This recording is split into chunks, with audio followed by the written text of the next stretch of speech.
The world was a symphony of green, a vibrant, chaotic chorus that swelled in the warm summer air. After the stark white and gray of the long winter, the valley floor was a revelation, a tapestry woven with 1,000 shades of life. For Lia, the world was read not in the tracks of beasts or the flight of birds, but in the language of leaves, the grammar of stems, and the silent, potent vocabulary of roots. She moved with a quiet, practiced grace, her bare feet making little sound on the damp, loamy earth at the edge of the forest. Beside her, a constant, grounding presence, was Mara, the clan's eldest woman. Mara's back was bent like a weathered willow, her face a roadmap of wrinkles, each one a story of a season survived. But her hands, though gnarled and stained with the juices of 1,000 plants, were steady and sure, and her eyes, deep-set and dark, missed nothing. She was the keeper of the green knowledge, the living library of what could be eaten and what would kill, a wisdom passed down through a chain of grandmothers stretching back into the mists of time. The leaf tells the story, but the root holds the power. Mara's voice was a dry rustle, like leaves skittering over stone. She pointed with a long, bony finger at a low-growing plant with broad, slightly fuzzy leaves. 3 leaves, always 3. They reach for the sun, but their root is shy and stays in the cool earth. You know this one, child? Sunroot, Lia answered promptly. Good for the belly. Sweet when roasted. Good, Mara grunted, a rare and precious word of praise. She dug around the base of the plant with a sharpened, fire-hardened stick, her movements economical and precise. She eased the root from the soil, a pale, lumpy tuber the size of her fist. She held it out to Lia. Smell it. Lia took the root and brought it to her nose. It had a clean, earthy scent, with a faint, sweet undertone, like fresh soil after a rain. This was the first and most important test. The scent was the plant's spirit, its true name. A wrong scent was the first warning. They spent the morning moving along the forest's edge, their woven reed baskets gradually filling with a bounty of nature's offerings. There were the tender, curled heads of young ferns, the sharp, peppery leaves of watercress gathered from the cold, clear stream that bordered the woods, and the tart, crimson jewels of wild berries that grew in thorny, protective thickets. For every plant they gathered, there was another they passed by with a wide berth. Mara was a relentless teacher. She would stop and point to a cluster of deceptively beautiful, waxy white berries. Ghost fruit, she'd say, her voice low and serious. Pretty to the eye, but a fire in the gut. 1 berry can make a strong hunter weak as a newborn. 2 can make him sleep forever. You see how the leaves are smooth and shiny? They wear a false face. They do not want to be eaten, so they lie. She would show Lia the subtle differences between the edible wild carrot, with its feathery, delicate leaves, and its deadly cousin, the poison hemlock, whose stem was treacherously spotted with purple blotches, the death marks of the ancestors. She taught Lia that knowledge was not just about recognition, but about context. The same mushroom that was safe when growing on a birch tree could be a stomach-turner if it grew on an oak. The time of year, the type of soil, the plants it chose as neighbors, it was all part of the story. A complex, interwoven narrative that had to be read with care and absolute focus. Lia soaked it all in. She had a quick mind and a good memory. She had been at Mara's side since she was a small child. Her first memories a tapestry of green smells and the old woman's quiet, constant instruction. She loved the forest. She loved the quiet communion of gathering. But lately, a seed of impatience had begun to sprout in her heart. She knew the plants of the valley floor and the riverbank as well as she knew the faces of her own clan. Mara's lessons, which had once been revelations, were now repetitions of long-known facts. She longed to make her own mark, to find a new plant, a new source of food that was not in Mara's litany. She wanted the clan to taste something new and know that it was Lia who had found it. She wanted to see a look of surprise, of impressed respect, on the face of Kale, a young hunter whose skill with a spear was matched only by his teasing dismissal of her root digging. The desire for her own discovery was a hunger as sharp as any physical craving. It was this hunger that led her to wander a little farther from Mara one afternoon, drawn towards a part of the forest where the canopy was thicker, the light dimmer, and the undergrowth a tangled, unfamiliar web. The air here was cooler, heavy with the scent of moss and decay. It was in this gloomy half-light that she saw it. It was a patch of plants with 3 broad, fuzzy leaves, almost identical to the sunroot they had gathered that morning. But these leaves were a slightly darker shade of green, and they seemed to huddle closer to the ground, as if shying away from the slivers of light that pierced the canopy. A thrill, sharp and electric, shot through Leah. She knelt, her heart pounding. Could it be a variation of sunroot, one that preferred the shade? She dug carefully around the base of one of the plants with her stick. The root that emerged was pale and tuberous, just like a sunroot. It was perhaps a little more gnarled, a little more twisted, but the resemblance was uncanny. She hesitated, Mara's warnings echoing in her mind. The most dangerous lies are the ones that look most like the truth. She brought the root to her nose. The scent was earthy, yes, but the sweetness was different. It was fainter, cloying, with a strange, bitter undertone she couldn't quite place.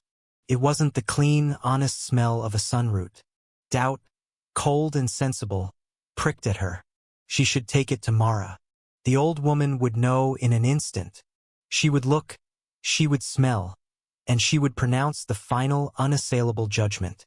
But a darker thought, one born of pride, slithered into Leah's mind. If she took it to Mara, it would become Mara's discovery, not hers. The old woman would explain it, categorize it, and Leah would remain the apprentice, the child. But if she was right, if this was a new, edible root, the glory would be hers alone. She looked at the root again, her desire overriding her caution. The differences were so small. The scent was only slightly off. Perhaps the shade made it grow differently. It was a sunroot. It had to be. She made a decision, a small, secret act of rebellion. She did not call out to Mara. Instead, she dug up a half-dozen of the strange roots, wrapping them in a large dock leaf and tucking them into the bottom of her basket, beneath the ferns and berries. She would present them at the evening meal. She would be the provider of a new, exciting food. The thought filled her with a warm, heady sense of anticipation. When they returned to the encampment, a collection of hide shelters and a great, communal cave nestled at the base of a limestone cliff, Leah avoided Mara's sharp eyes. She busied herself with her find, washing the roots in the cold, clear stream, her hands trembling slightly. She told herself it was with excitement. That evening, the clan gathered around the great central fire. Kale and the other hunters had brought back a large red deer, and the air was thick with the rich, savory smell of roasting meat. It was a time of contentment, of full bellies and shared community. This was her moment. "I have found something new," Leah announced, her voice a little louder than she intended. She held up the platter of roasted roots she had prepared, their pale flesh steaming in the firelight. A new kind of sunroot, a shade brother. A murmur of interest went through the clan. They were always eager for variety in their diet. Kale looked over at her, a flicker of genuine interest in his eyes. "A new root? Let's try it." Mara, who had been quietly chewing a piece of venison, stopped. Her eyes narrowed. She looked from Leah's face, flushed with pride, to the platter of roots.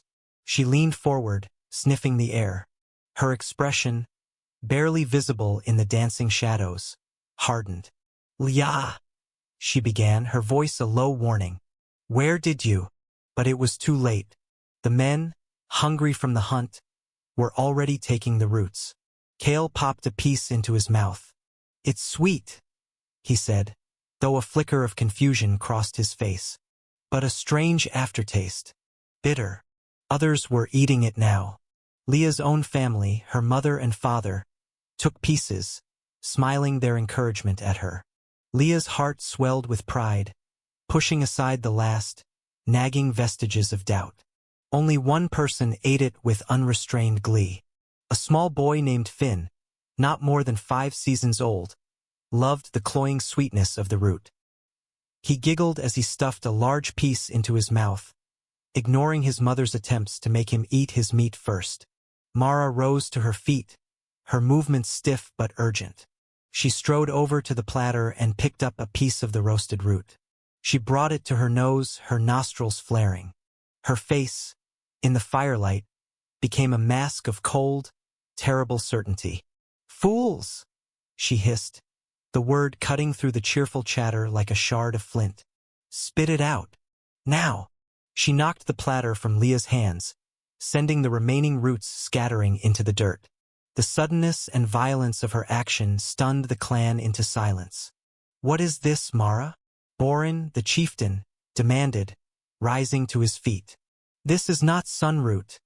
Mara's voice was trembling with a cold fury. "This is the deceiver, the shadow root, the root that steals the breath and turns the blood to water." A wave of icy dread washed over Leah, so cold it felt like swallowing river water. She stared at Mara, then at the scattered roots, then at the faces of her clan, their expressions turning from confusion to dawning horror. Kale was already on his knees, forcing himself to vomit into the bushes. Others were following his lead, their faces pale and sweating. But it was Finn's mother who screamed. The little boy had not spat out the root. He was sitting by the fire, his eyes wide and unfocused. A thin line of drool trickled from the corner of his mouth. He began to tremble, a fine, violent shudder that shook his small frame. His breath became a shallow, rasping gasp. Leah stared, frozen, a silent scream trapped in her throat. The roasted deer, the warm fire, the laughing faces, it had all vanished, replaced by a nightmare of her own making.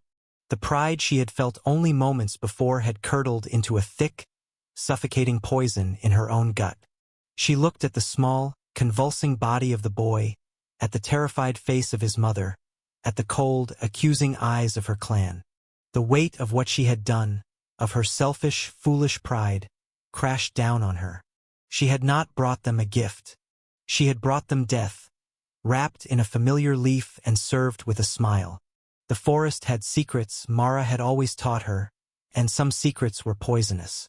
She had ignored the warnings, and now the clan, and one small, innocent child, would pay the price for her arrogance. The symphony of the green world had turned into a funeral dirge, and it was playing just for her. The clearing around the fire, once a circle of warmth and community, became a landscape of fear. The joy of the feast was a bitter memory, replaced by the harsh sounds of retching and the low moans of those whose stomachs were already cramping with the deceiver's poison. Kale, his powerful hunter's body weakened and trembling, lay on his side, his face slick with a cold sweat. Leah's own parents were pale and sick, their eyes, when they looked at her, holding not anger, but a deep wounded sorrow that was far worse. But all of this was a periphery of misery. The focus, the terrible, silent center of the tragedy, was Finn. The little boy's convulsions had ceased, but he had fallen into a state of unnatural stillness. He lay on a bed of furs near the fire, his small chest rising and falling with shallow, bird-like breaths. His skin was cold and clammy to the touch, and his face, in the flickering light, had a bluish, waxy pallor. His mother knelt beside him, weeping, her hand stroking his hair, her whispers of his name unanswered. Leah stood frozen, rooted to the spot by a guilt so profound it was a physical force, pressing the air from her lungs. This was her doing, her pride, her foolish, selfish desire to be seen, to be important. Every shallow breath Finn took was a fresh accusation. She felt the eyes of the clan on her, a weight of silent condemnation. Torg, the boy's father, a large, quiet man whose hands could snap a deer's neck but were always gentle with his son, stared at her with an expression of such raw, naked hatred that she flinched as if struck. It was Mara who took control. The old woman's fury had subsided, replaced by a grim, focused urgency. She was no longer a matriarch, but a healer, a warrior battling an invisible enemy. "Charcoal," she commanded, her voice sharp and clear. "Grind it to a fine powder and mix it with water." Everyone who tasted the root, drink it. It will bind the poison in your gut. It will not cure, but it will slow the darkness. Immediately, the clan sprang into action, grateful for a task to distract them from their terror. Women scrambled for pieces of cool charcoal from the edge of the fire pit, grinding them between flat stones. They mixed the black powder with water in clay pots and passed it around. The acrid, gritty mixture was swallowed without complaint. But Mara's gaze was on Finn. She knelt beside the boy, her gnarled fingers gently prying open his eyelid. The boy's pupil was a tiny, unresponsive pinprick. She felt his neck, her touch surprisingly gentle. "His blood is slowing," she murmured, more to herself than to anyone else. "The charcoal is for the strong. For him it is too late. The poison is already in his spirit." Finn's mother let out a wail of despair. "Is there nothing? No leaf, no root?" Mara was silent for a long moment, her ancient face a mask of deep, troubled thought. She seemed to be searching the vast, invisible library of her mind, turning the pages of generations of accumulated wisdom. Lia watched her, her heart hanging on the old woman's expression. This was the true knowledge, she realized with a fresh wave of shame. Not the pride of a new find, but the desperate, frantic search for a cure, for a way to undo a terrible harm. Finally, Mara looked up, her gaze old and weary, but with a tiny, fragile spark of something that was not yet defeat. "There is one story," she said, her voice low, drawing the clan in. "A story from my grandmother's grandmother, of a time when a sickness of the blood, much like this one, came to the clan. The children were dying. The healers had tried every root and leaf they knew, but nothing worked." She paused, her eyes looking into the fire, as if seeing the faces of the ancestors in the flames. Then one of the elders remembered a legend of a flower that does not grow in the earth, but in the sky. A flower that blooms only on the highest, most windswept peaks of the Dragon's Tooth Mountains, in the cracks of the oldest rock, where the eagles make their nests. They call it the sky bloom. The story says its petals, when crushed and mixed with morning dew, can call a spirit back from the edge of the long sleep. A collective sigh of despair went through the clan. The Dragon's Tooth Mountains were a 2-day journey away, a forbidding range of sharp, granite peaks that were considered the domain of unpredictable mountain spirits. To climb them was treacherous, a task for the most skilled hunters in the best of conditions. To attempt it in a desperate race against time seemed impossible. "It is only a story," Torg said, his voice rough with grief. "A children's tale. All true knowledge begins as a story," Mara countered, her voice firm. "But the bloom is rare.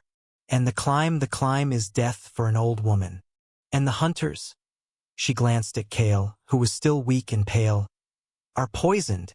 At that moment, something broke inside Lia. The ice of her paralysis cracked. The guilt that had frozen her was transformed by the heat of a desperate, burning need for action. She could not change what she had done. She could not undig the root, could not unserve the meal. But she could do this. She had to do this. "I will go," she said. Her voice, though quiet, cut through the miserable hush. All eyes turned to her. "I did this. I will be the one to find the sky bloom." Torg let out a harsh, barking laugh devoid of humor. "You? The girl who mistakes death for food? You would fall from the first ledge. You would bring back a common rock flower and tell us it was magic." "I will go with her." The voice came from the shadows. It was Kale. He was pushing himself to his feet, his body swaying, his face still ashen, but his eyes were filled with a grim determination. "My body is weak, but my eyes are still sharp. I know the paths. I can guide her. The charcoal has given me some strength." "No," his mother protested. "You are sick, Kale." "My sickness is in the belly," Kale said, looking at Lia with an expression she couldn't quite read. It wasn't forgiveness, not yet, but it was something else. A kind of shared responsibility.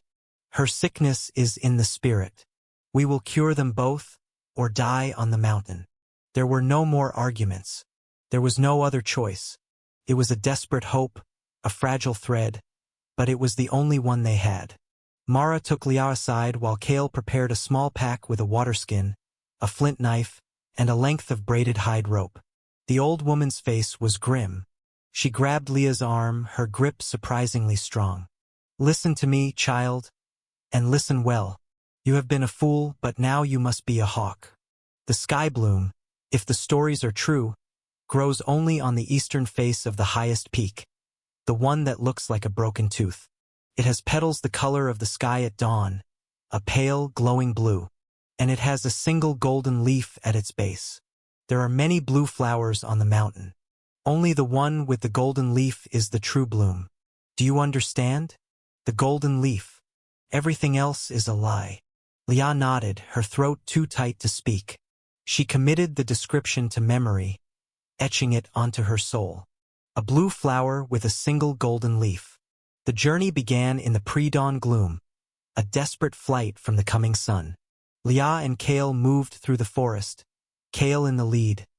His long hunter's stride shortened but still steady. Lia followed, her heart a cold, heavy stone in her chest. Every step took her farther from the dying child, and every step, she prayed, brought her closer to his salvation. They moved in silence for hours, a silence born of urgency and the great, unspoken chasm of guilt that lay between them. By midday, they had left the familiar valley and begun the ascent into the foothills of the Dragon's Tooth. The terrain became steep and unforgiving, the lush earth giving way to scree slopes and sharp, angular rocks. Kale, still weakened by the poison, began to struggle, his breath coming in ragged gasps. It was Lia who now found a new strength. Her guilt was a fire in her belly, burning away her fatigue. She was the one who found the safest paths up the treacherous scree, her gatherer's eyes accustomed to reading the subtle signs of the earth. She pointed out the stable rocks, the handholds that would not crumble. She found a small spring of clear, cold water trickling from a rock face, and they refilled their waterskin. A silent, subtle shift had occurred. On this terrain, the terrain of rock and incline, her knowledge was as vital as his. As dusk fell on the first day, they found shelter in a shallow cave, a mere overhang of rock that offered some protection from the biting mountain wind. They had no fire. A fire would be a beacon to cave lions or packs of hungry hyenas. They huddled together for warmth, the silence between them now filled with the howling of the wind and the thrum of their own anxieties. "I am sorry, Kale," Lia whispered into the darkness, the words torn from her. "I am so sorry." Kale was quiet for a long time. "Sorrow will not help us climb," he said finally, his voice flat. "Finn does not need your sorrow. He needs the flower. Save your breath for the mountain." His words were harsh, but in their brutal honesty, there was a strange kind of comfort. He was right. Her guilt was a luxury they could not afford. All that mattered was the peak, the bloom, the golden leaf. The second day was a vertical hell. They began the true climb up the face of the broken tooth. It was a slow, terrifying ascent, a spider's crawl over sheer rock faces. The braided rope Kale had brought became their lifeline. He would climb a section, anchor the rope, and Lia would follow. His strength, though diminished, was still formidable, his hunter's body accustomed to hardship. But it was Lia's smaller, lighter frame that allowed her to find purchase on the narrowest of ledges. Twice, disaster nearly struck. A rock Kale was holding onto broke loose, sending him sliding down the rock face, saved only by the rope tied around his waist and anchored to a sturdy outcrop above. He was left dangling, bruised and shaken, over a dizzying drop. Lia, her heart in her throat, had to talk him through his climb back up, her voice steady despite the terror that was screaming inside her. Later, a gust of wind, a malevolent mountain spirit, almost tore Lia from her precarious perch, her fingers screaming in protest as she clung to the rock. They were no longer hunter and gatherer, boy and girl. They were two hands of the same body, utterly reliant on each other for survival. The chasm between them was being bridged, foot by treacherous foot. Late in the afternoon, exhausted, battered, and running on a reserve of pure will, they reached the ledge Mara had described. It was a narrow shelf of rock on the eastern face of the peak, with a sheer drop of 1,000 feet below and a smooth, unclimbable rock wall above. And there, growing in the cracks, were patches of blue flowers, their petals dancing in the relentless wind. A cry of triumph and relief escaped Leah's lips. They had made it, but her joy was short-lived. She scrambled along the ledge, her eyes scanning each cluster of flowers. They were all blue, a dazzling, beautiful sky blue, but none of them had the single golden leaf at their base. They were all false blooms, pretty mountain lies. Despair, cold and absolute, threatened to overwhelm her. They had come all this way, risked everything for nothing. It was just a story. Torg had been right. Leah, look! Kale's voice was a sharp crack. He was pointing not at the ledge they were on, but up, at a spot 20 feet above them. There, growing from a tiny, impossible fissure in the vertical rock wall, was a single, defiant plant. It had a cluster of luminous, blue petals that seemed to glow with an inner light, and at its base, catching the light of the setting sun like a drop of gold, was a single, perfect, golden leaf. It was the sky bloom, but it was utterly unreachable. Leah stared at it, her mind a blank wall of impossibility. It was a cruel joke by the mountain spirits, to show them the cure and place it just beyond their grasp. But Kale was already uncoiling the last of their rope. He was a hunter. A hunter saw a problem and found a tool to solve it. He tied his flint knife to the end of the rope. "I cannot climb that wall," he said, his voice tight with concentration. "But perhaps I do not have to." He began to swing the rope, the knife at its end a weighted pendulum. He was trying to use it as a grappling hook, to snag the plant and cut it free. It was a desperate, near-impossible plan. The wind tugged at the rope, throwing his aim off. The first 5 swings missed wildly. "Let me," Leah said. Kale looked at her, surprised. "You cannot throw as hard as I can." "I do not need to be hard," she said, remembering Gore's lesson to a different Kale, in a different story of learning. "I need to be clever. I know the wind. I have watched it move leaves my whole life." She took the rope. She did not try to fight the wind. She waited, watching the gusts, feeling their rhythm. She saw how the wind eddied and swirled against the rock face. She saw the brief lull that came between the 2 strongest updrafts. In that moment of calm, she swung the rope, not with force, but with a flick of her wrist, letting the wind itself carry the weighted end in a gentle arc. The knife snagged the stem of the sky bloom, its flint edge biting deep. With a gentle tug, the flower came free, tumbling down the rock face. Leah lunged, catching it in her hand just before it could fall into the abyss. She held it, her hand trembling. It was real. The petals were cool against her palm. The golden leaf shone with a light that seemed to come from within. It was the most beautiful thing she had ever seen. It was hope. They did not rest. They began the terrifying descent in the gathering twilight, their movements fueled by a new, frantic urgency. The journey down was a blur of fear and focus. They finally reached the foothills as the sun was rising on the 3rd day, their bodies a mass of scrapes, bruises, and aching muscles. They ran the last few miles through the forest, bursting into the clan encampment like wild things. The clan rushed to meet them, their faces a mixture of hope and dread. Leah pushed through them, her eyes searching for the small figure by the fire. Finn was still alive, but barely. His breath was a faint, almost imperceptible whisper. "Mara!" Leah cried, holding out the flower. Mara took the sky bloom, her hands, for the first time, not entirely steady. With a reverence that silenced the entire clan, she crushed the delicate blue petals and the single golden leaf between 2 smooth stones. She collected the precious juices and mixed them with the dew she had collected that morning from a great leaf. She gently tilted Finn's head back and let the drops of the precious elixir fall onto his tongue. For a long, agonizing moment, nothing happened. The clan held its collective breath. The only sound was the crackle of the fire and the soft weeping of Finn's mother. Then the boy coughed. A small, weak sound. His eyelids fluttered. He took a breath, this one slightly deeper than the last. A faint touch of color returned to his cheeks. A wave of relief so powerful it was almost painful washed over the clan. Torg, the boy's father, sank to his knees, his face buried in his hands, his broad shoulders shaking with silent sobs. Liao watched, her own tears blurring her vision. She felt a hand on her shoulder. It was Kale. He said nothing, but his grip was firm, a silent acknowledgement of their shared ordeal, their shared victory. Later that day, as Finn slept a deep, natural sleep, his breathing steady and even, Lia sat by the fire, cleaning and sorting the plants from her abandoned basket. She looked at them with new eyes. They were not just food. They were power. They were life and death, sickness and healing.